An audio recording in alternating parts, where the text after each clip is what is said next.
İsmim Emrah Uçar. Yarışmaya Malatya'dan katılıyorum. 31 yaşındayım. Evliyim. Küçüklüğümden beri müziğin içindeyim. Babam da solist olduğu için bu işte büyüdüm diyebilirim. Onun sahne aldığı arkadaşlarını izleyerek küçüklüğümüz geçti. Yani oyun oynayacak yaşlarımızda sahnelerde, sahne arkalarında zamanımızı geçirdik.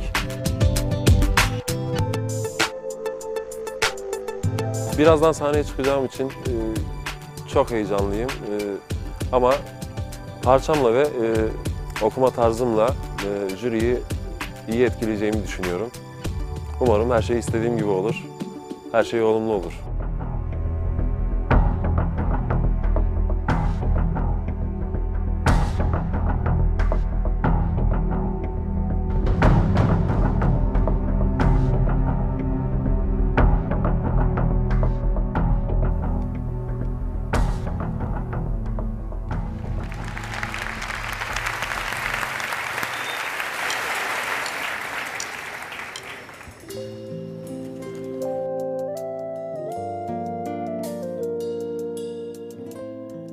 Her gün biraz daha aşkı yitiriyor, yüzümdeki gökkuşağının ağrılı rengi.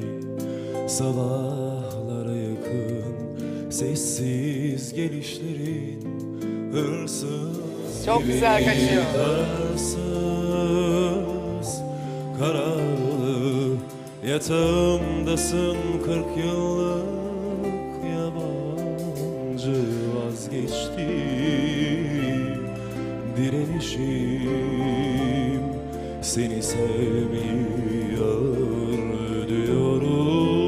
Vazgeçtim yana yana, seni sevmeyi öğreniyorum.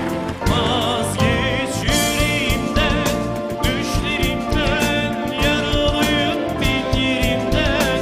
Ben değilim seviştin affedemem, beni affet. Gidiyorum uzaklara, sensizliğe kahretsin. Yapamıyorum, kaçtıkça sana geri dönüyorum. Vazgeçtim yana yana, seni sevmiyor ediyorum. Vazgeçtim.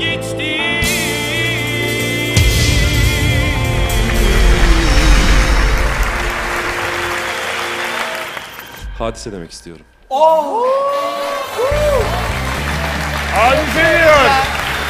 kadar ters davranıp